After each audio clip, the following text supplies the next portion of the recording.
General coach and train Indian railway network Indian railway உலகின் மிகப்பெரிய ரயில் நெட்வொர்க்குகளில் ஒன்றாகும்.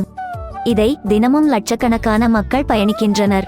ஏனென்றால் நீண்ட தூரம் பயணம் செய்பவர்கள் பேருந்து, விமானத்தை விட ரயில் பயணத்தை மட்டுமே சொகுசாக உணர்கிறார்கள்.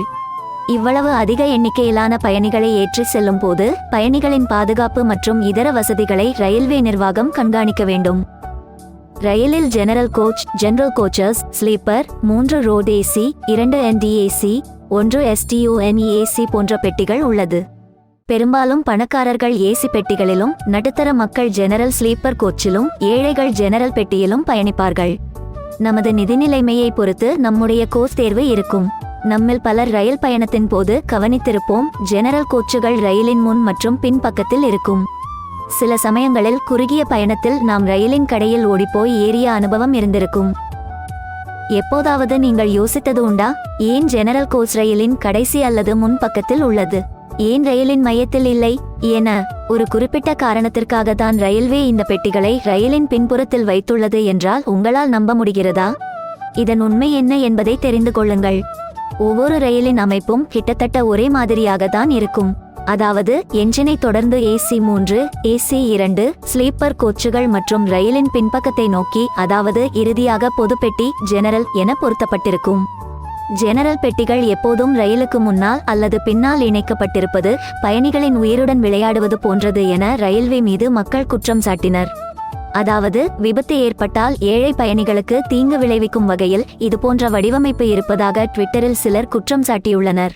ஆனால் இந்த குற்றச்சாட்டை ரயில்வே முற்றிலும் மறுத்துள்ளது.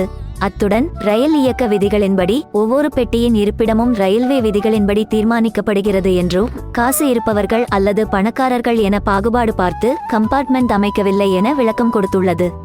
அத்துடன் பொது பெட்டிகள் ஏன் ரயில்களின் முடிவில் அல்லது தொடக்கத்தில் அமைக்கப்பட்டுள்ளது என்பதற்கான உண்மையான காரணத்தையும் கூறியுள்ளது. இந்தியன் ரயில்வே தகவலின்படி ஸ்லீப்பர் மற்றும் ஏசி பெட்டிகளை விட ரயிலின் ஜெனரல் கோச்களில் கூட்டம் அதிகமாக இருக்கும். பொது பெட்டிகளில் ஒவ்வொரு நிலையத்திலும் அதிகமான பயணிகள் ஏறி இறங்குவார்கள். எனவே கூட்டம் இருந்து கொண்டே இருக்கும். இந்நிலையில் ரயிலின் நடுப்பகுதியில் ஜெனரல் கோச்சுகளை சேர்த்தால் ரயிலின் நடுப்பகுதியில் அதிக எடை ஏற்பட்டு ரயில் சமநிலையில் இருக்காது. போர்டிங், டிபோர்டிங்கிலும் சிக்கல் ஏற்படும். ஜெனரல் கம்பார்ட்மெண்ட் நடுவில் இருந்தால் அது இருக்கை அமைப்போடு மற்ற ஏற்பாடுகளையும் பாதிக்கும். ரயிலின் முன் மற்றும் பின்புறம் பொது பெட்டிகளை வைப்பதன் மூலம் பயணிகள் கூட்டம் சமமாக பிரிக்கப்படுகிறது.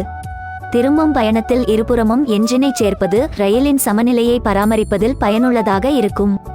ரயில்வே நிபுணர்களின் கூற்றுப்படி ரயிலின் தொடக்கத்திலோ அல்லது முடிவிலோ பொது பெட்டிகளை சேர்ப்பது பயணிகளின் பாதுகாப்பை பொறுத்தவரை நன்மை பயக்கும். அது மட்டுமல்ல, விபத்து, தடம் புரண்டது அல்லது தீ விபத்து போன்ற அவசர காலங்களில் அதிக எண்ணிக்கையிலான பயணிகளை கொண்ட இந்த பெட்டிகளிலிருந்து மக்களை விரைவாக வெளியேற்ற முடியும்.